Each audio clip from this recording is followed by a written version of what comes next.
Assalamualaikum warahmatullahi wabarakatuh. Tuan-tuan, saudara-saudara, ibu-ibu dan bapak-bapak yang sudi mendengarkan keterangan agama yang saya berikan di dalam kaset ini. Moga-moga Tuhan melimpahkan, mengurniakan rahmat dan nikmat-Nya kepada kita semuanya. Saya akan membicarakan suatu ayat yang bertemu di dalam surat Al-Baqarah. Bunyinya, Allahu waliyul ladzina amanu yukhrijuhum minadh dhulumati ilan nur wal ladzina kafaru awliya'uhumut taghut yukhrijunahum minan nuri ila dhulumat. Artinya, Allah adalah menjadi pemimpin bagi orang-orang yang beriman, orang yang mempunyai kepercayaan yang teguh. Dan Allah, apabila orang itu telah betul-betul menganggap Allah menjadi pemimpinnya, Allah pun menjamin mengeluarkannya daripada gelap gulita kepada terang benderang. Gelap gulita kebodohan kepada kecerdasan. Gelap gulita kehidupan tak tentu arah kepada tujuan yang sejati. Sebaliknya, orang yang kafir yang tidak percaya kepada Allah, maka sebaliknya yang terjadi, daripada terang benderang dia akan dipimpin oleh taghut, oleh kekuasaan-kekuasaan yang bukan bersandar kepada Allah. Yang demikianlah yang akan mengeluarkannya daripada terang benderang kembali ke dalam gelap gulita. Oleh sebab itu, rohani manusia itu adalah melalui di antara gelap dan terang kehidupan itu, di antara terang dan gelap kehidupan. Kalau sekiranya jasmani kita, kalau sekiranya badan kita yang lahir ini diberi cahaya oleh matahari yang terbit di waktu pagi, yang terbenam di waktu sore, rohani kita pun diberi juga terang oleh suatu yang lebih terang dari matahari, yaitu petunjuk dan hidayat Tuhan. Di dalam Al-Quran, Tuhan memberikan bujukan, memberikan jiwa besar kepada orang-orang yang beriman itu. Tuhan bersabda, La tahinu wa la tahzanu wa antumul a'launa in kuntum mu'minin. Engkau ini adalah orang yang tinggi kalau engkau tetap memegang kepercayaan kepada Allah Subhanahu wa ta'ala. Di dalam perjuangan hidup di dunia ini, perjuangan antara yang hak dengan yang batil, antara gelap dengan terang, antara keyakinan dan keraguan, manusia berjalan di sekitar itu. Di kiri dan di kanan kita berjumpalah gelap dan terang itu. Maka diberilah pedoman manusia tadi. Apa pedoman?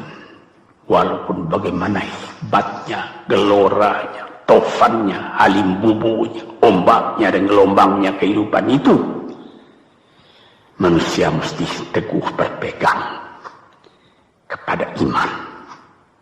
Sebab kehidupan di dunia itu menurut peraturannya ialah tidak ada yang tetap. Yang tetap itu ialah berubah. Berubah itulah ketetapan yang ada dalam dunia. Panas sangat terik, benar, nanti akan hujan. Hujan sangat lebat, benar, nanti akan panas. Di suatu tempat terjadi hujan yang lebat, berhari-hari timbul banjir. Iya, banjir itu tidak tiap hari, nanti dia kering lagi. Di laut pun demikian pula. Ada pasang naik, tergenang ke atas. Besok pagi air itu sudah kering lagi, surut pasang. Begitulah kehidupan di dunia itu. Itu harus kita yakini supaya kita jangan terombang-ambing dalam kehidupan itu. Kalau kita sudah mulai terombang-ambing, tahu-tahu walaupun bagaimana terangnya hari gelap timbul dalam jiwa kita sendiri.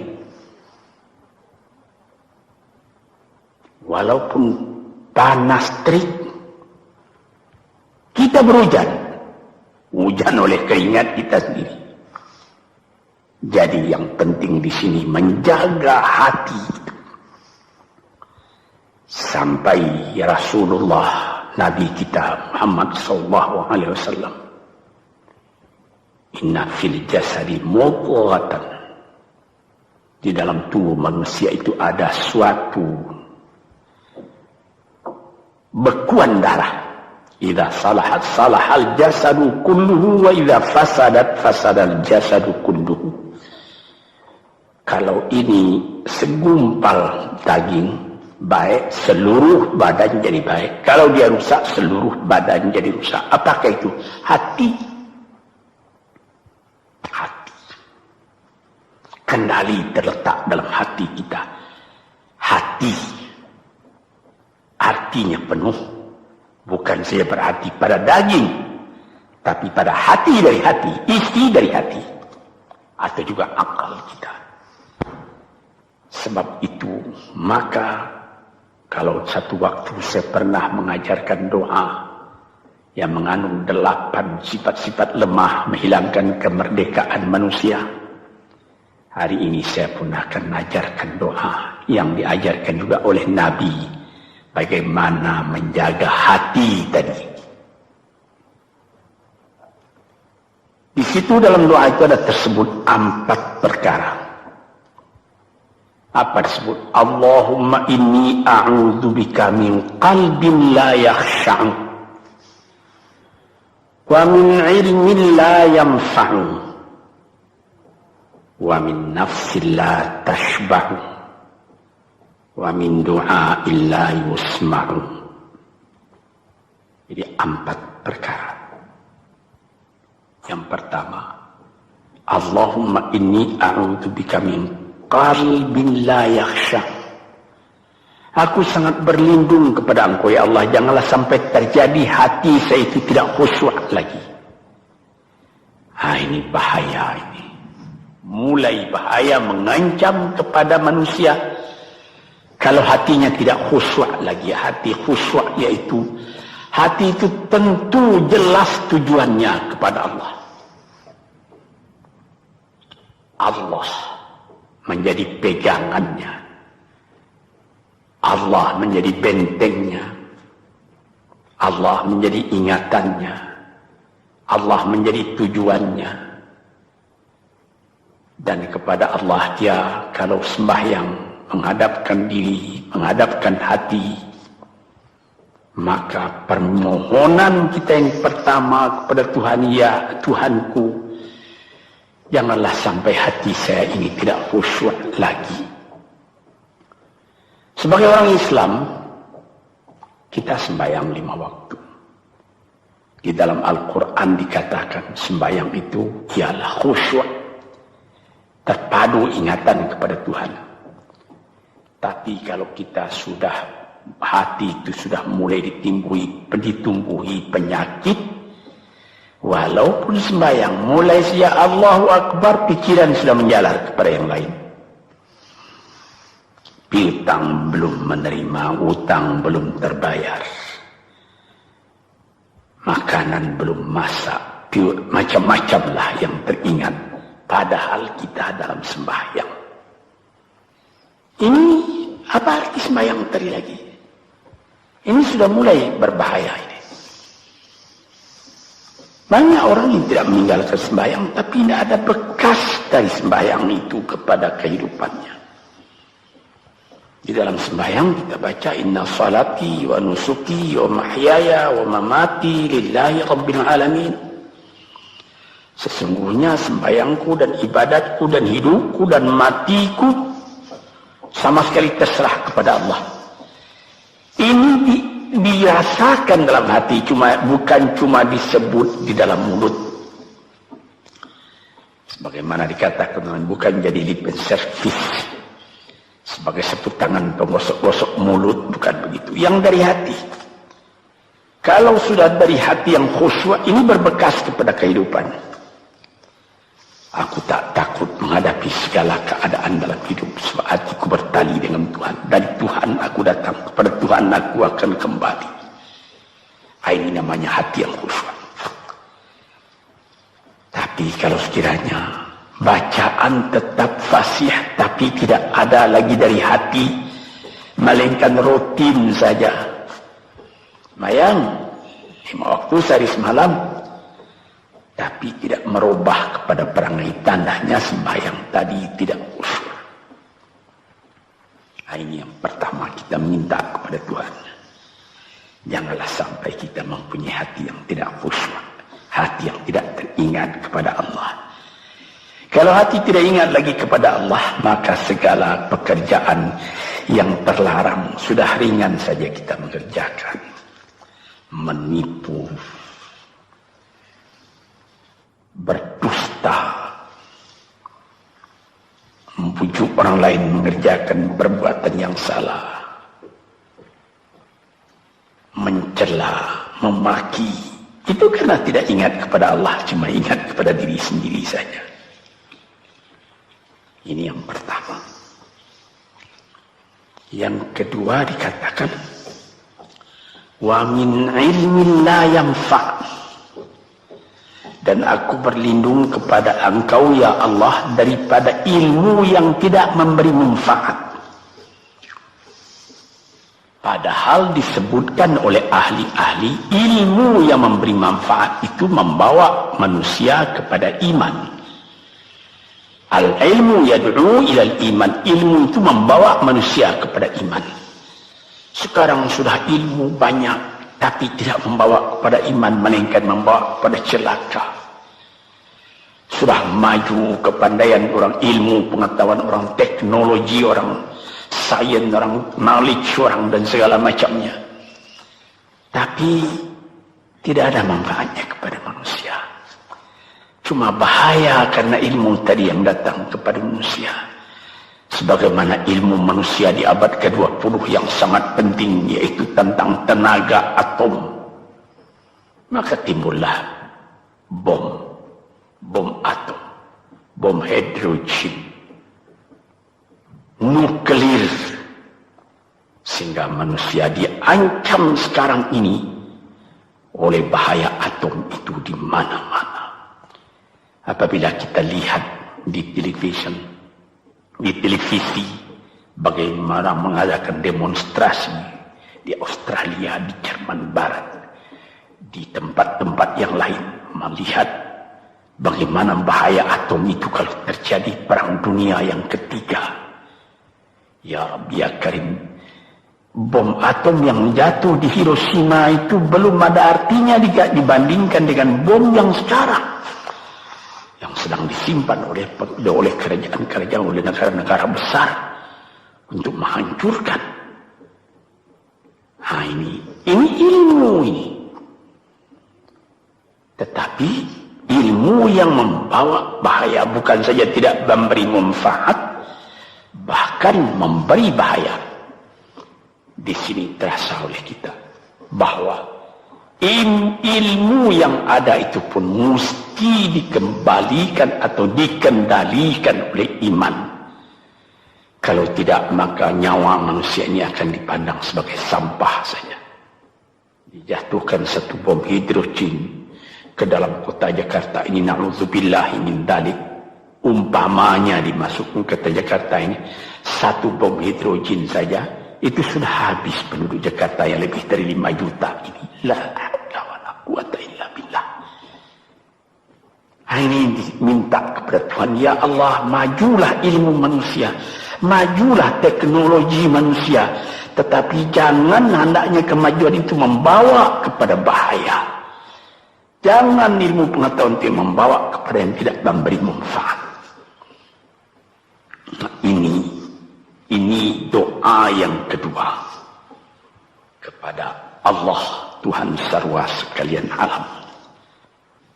Yang ketiga disebut lagi, wa min nafsin la tashba'u, dan aku berlindung kepada Allah daripada nafsu, daripada diri, daripada ego, daripada tiap-tiap masing-masing diri ini yang tidak merasa kenyang. Ini juga bahaya besar. Inilah yang menimbulkan penjajahan di dunia. Inilah yang menimbulkan, disebut dalam bahasa Arab, al-ghazwul fikri, penjajahan. Sesudah Perang Dunia Kedua sudah banyak negeri-negeri yang merdeka, tetapi sekarang timbul lagi penjajahan baru. Apa? Penjajahan fikiran. Sehingga bangsa yang merdeka tadi tidak merdeka lagi fikirannya. Dia merdeka di dalam meniru kepada bangsa yang lebih kuat. Itu namanya terjajah juga. Jadi tuan-tuan yang terhormat, apa pangkalnya ini? Daripada nafsu serakah manusia. Nafsu serakah manusia sebagaimana tersebut di dalam hadis. Lau kana libni adama wadiyani min dhahabin labtagha salisan. Wa ma yamla'u jawfubni adama illa turab. Kalau manusia itu mendapat suatu lembah yang penuh dengan kekayaan emas, suatu lembah, dia ingin supaya mendapat satu lembah lagi yang penuh juga dengan emas. Dapat 2 lembah, dia minta 3 lembah lagi yang penuh dengan iman. Nafsu manusia tidak pernah kenyang. Padahal akhirnya kalau dia sudah menutup mata, tidak ada yang akan memenuhi perutnya melainkan tanah. Saya teringat akan cerita yang disampaikan oleh Graf Leo Tolstoy, pujangga Rusia yang terkenal, bahwa orang yang tidak mempunyai nafsu yang kenyang itu, pada suatu hari katanya, ada satu orang kaya mempunyai tanah yang luas. Dia mengatakan kepada orang, boleh tuan-tuan mengambil tanah kepunyaan saya ini, berapa tuan suka, berapa tuan mau. Syaratnya cuma begini, sepanjang yang tuan berjalan dari timur ke barat, lantas sebelum matahari terbenam, tuan sampai kembali ke tempat tuan melangkah pertama tadi. Berapa saja tuan suka, boleh ambil tanah ini. Maka datanglah si tamak tadi. Tuan yang punya asli tanah tadi mengatakan, bawalah bakal, jangan lapar di jalan nanti. Baik, dibawanya nasi sebungkus, dia berjalan, jalan. Dari pukul 7 pagi. Kalau diambil kekuatan, hendaknya pukul 10 dia sudah makan. Melangkah lagi beberapa ratus meter atau sekian, nanti boleh kekuatan buat kembali. Sehingga sebelum matahari terbenam, dia sudah sampai ke tempat dia menuju bermula. Tetapi ini orang bernafsu betul, dia minta supaya banyak tanah yang dapat didapatnya. Dibawanya nasi sebungkus, tapi dia tidak jalan di tengah jalan, tak berhenti, kan nanti berapa meter itu nanti kalau saya berhenti, tanah yang kurang buat saya. Dia terus berjalan. Dia tidak ingat bahwa kekuatan masa pergi yang lebih cepat dengan kekuatan masa pulang yang lambat itu dia tidak taksir. Dia berjalan saja cepat-cepat. Sudah pukul 1 hari, sudah jauh perjalanan. Lantas nanti kembali. Kelemahan badan, kondisi dan suatu situasi tidak sama lagi. Tidak secepat dia pergi dahulu lagi dia pulang kembali. Maka bukan pukul 7 dia sampai, atau pukul 5 sore tadi dia sampai ke tempat dia berjalan bermula, karena dia jalannya sudah lunglai, kaki sudah penat, badan sudah letih. Kira-kira baru pukul 2 dia tidak dapat berjalan lagi karena sudah lapar. Dia coba makan sedikit pun tidak bisa lagi seenak makan yang tadi. Habis makan pun dia berjalan lagi. Pukul 3 dia terhenti. Jauh lagi baru sampai tempat yang pertama. Menurut syarat yang diberikan oleh mempunyai tanah yang pertama, kalau engkau tidak sampai ke tempatmu yang pertama tadi sorenya, tanah ini tidak engkau dapat lagi semua. Memang tidak sampai dia. Pukul 4 dia sudah berhenti berjalan, tidak kuat lagi. Mata sudah gelap. Akhirnya karena terlalu capai, terlalu penat, mati dia di tengah jalan. Berapa dia dapat tanah tadi lagi? Cuma sepanjang badannya untuk kuburannya, yang lain tinggal semua. Ini satu misal yang dibawakan oleh Graf Leo Tolstoy, yang sesuai dengan hadis Nabi tadi, nafsul la tashba, diri manusia yang tidak pernah merasa kenyang. Kita berkehendak tidak berbatas, tapi tenaga kita sendiri berbatas. Ini kerap kali tidak difikirkan oleh manusia. Dia punya angan-angan, dia punya macam teori yang dikeluarkan. Dia lupa bahwa nanti tenaganya itu akan terbatas karena sakit, karena lapar, karena tua. Sebagaimana pepatah dari nenek moyang kita, tanda-tanda dikirimkan lebih dulu bahwa kita tidak akan lama lagi di sini.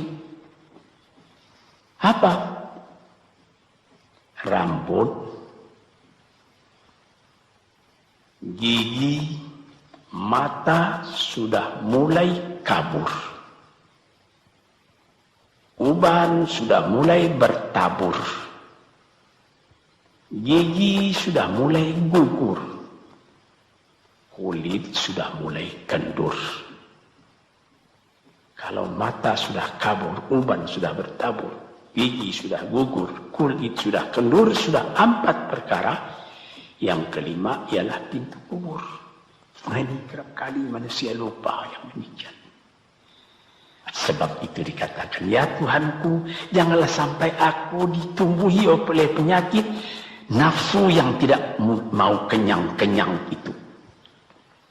Nah ini, kemudian itu timbul lagi doa yang keempat. Disebutkan di situ, wa min du'a illa yusma'. Ini lebih berbahaya lagi. Ini sudah puncak dari bahaya. Apa artinya? Dan aku berlindung kepada Engkau ya Allah, daripada doa yang tidak didengar lagi. La ilaha illallah. Mendoa ya Allah, kasih aku ini, kasih aku kesempatan, tapi tidak didengar lagi. Tuan-tuan, para pendengar kaset yang tercinta, ada tersebut dalam hadis Nabi, wa malbasuhu haram, wa mashrabuhu haram, wa ghudhiya bil haram. Ya Rab, fa'anna yustajab lah. Ash'asa, aghbara. Badan sudah penuh dengan kekotoran, penuh debu. Yang mudu ilaihi ila sama, menadahkan tangan keduanya ke langit. Ya Rabbu, ya Rabbu, ya Tuhanku, tolong aku, ya Allah, bela aku. Padahal yang dimakan haram, yang diminum haram, dibesarkan dengan yang haram. Fana yustajabulah. Dengan jalan apa Allah Ta'ala akan mengabulkan doa itu? Badan kotor menghadap kepada yang bersih, meminta diberi kebersihan. Bagaimana caranya? Tuan-tuan yang terhormat, pernah dalam Quran Tuhan mengatakan, la yanzuru ilaih wa la yukallimuhum Allah wa la yanzuru ilaih. Allah tak mau mengajak dia bercakap dan Allah tidak memandang kepada dia. Saya sendiri dengan segala kerendahan hati mengatakan bagaimana beratnya kita bertemu dengan seorang orang besar. Lalu dia mengulurkan tangan kepada kita. Tapi mata kita tidak dilihatnya. Sengsara rasanya. Bagaimana dengan Tuhan kalau Tuhan tak mau melihat kita? Nah, sebab itu, para pembaca, pendengar kaset yang tercinta, berdoalah kepada Tuhan supaya hati kita selalu terbuka.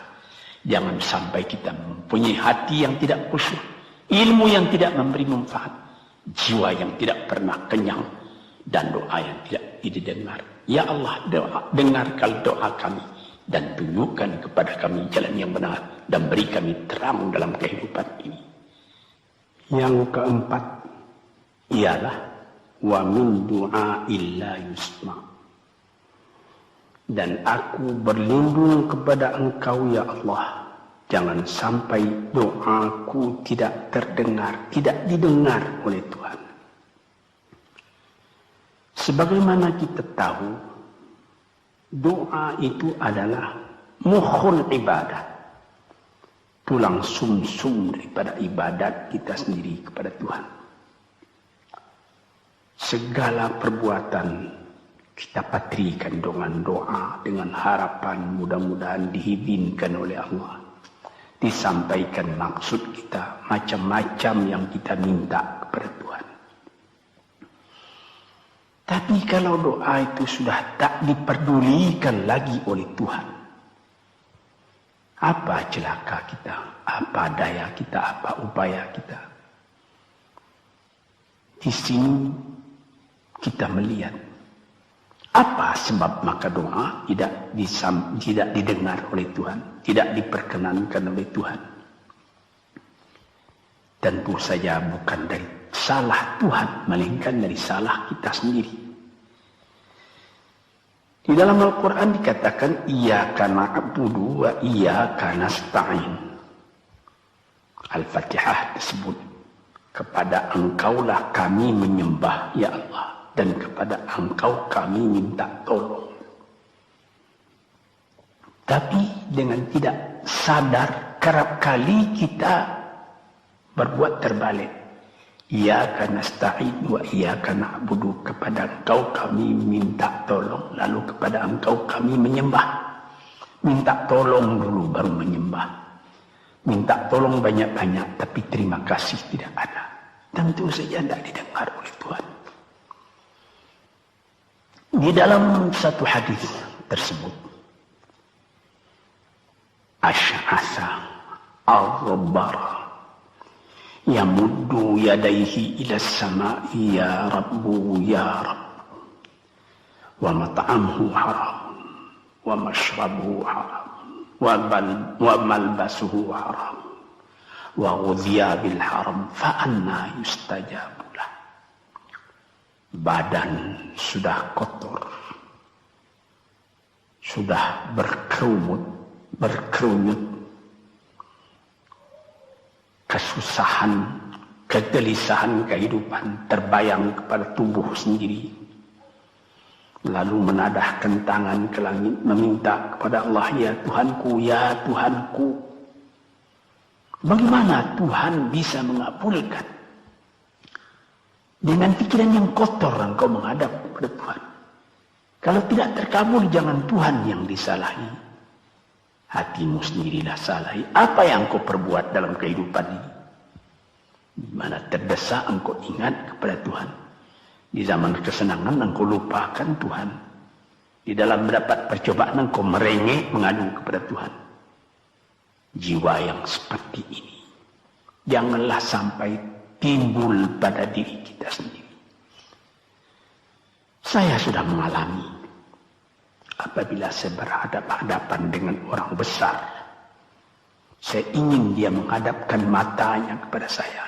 Apa kabar saudara? Kabar baik. Dia lihat mata saya lihat mata dia. Tapi kalau ketika dia bersalam dengan saya, dia melihat kepada orang lain, bukan main sakit hati saya. Apa salah saya maka dia begitu? Mengapa tidak saya yang dipandang? Sedangkan dengan sesama manusia lagi begitu perasaan kita. Bagaimana dengan Tuhan? La yanzuru ilaihim wa la yukallimuhum. Allah tidak memandang sebelah mata kepada Allah, kepada kita. Allah tak mau cakap, tidak mau bercakap dengan kita sepatah pun. Langit mana tempat kita bernaung, bumi mana tempat kita berpijak, kalau sudah demikian keadaannya. Nah, ini yang dijaga Tuhan-Tuhan yang terhormat dalam doa keempatnya itu. Hati janganlah sampai tidak khusyuk, ilmu janganlah sampai tidak memberi manfaat, nafsu janganlah sampai tidak kenyang, dan doa janganlah sampai tidak didengar. Saudara-saudara, moga-moga Allah memberikan kepada kita hati yang terang.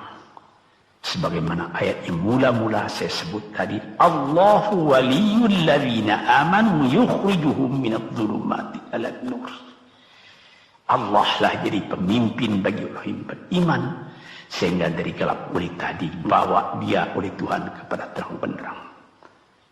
Walladzina kafaru, tetapi orang-orang yang sudah tidak ada kepercayaannya kepada Tuhan, auliya'uhumut taghut, yang menjadi pemimpinnya bukan Tuhan tapi setan.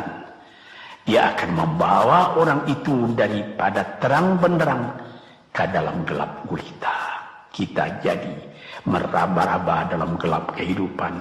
Dalam meraba-raba itu masih ragu entah kemana akan pergi. Maut pun datang. Gelap selalu. Di dunia gelap, di akhirat pun gelap. Na'udzubillahi min dzalik. Hadirin yang terhormat, para peminat kaset ini, moga-moga semuanya ini menjadi kenang-kenangan kepada Tuhan di dalam perjalanan yang jauh, di dalam keistirahatan hidup, sehingga mendapat ketetapan hati dan tumak ninah. Assalamualaikum.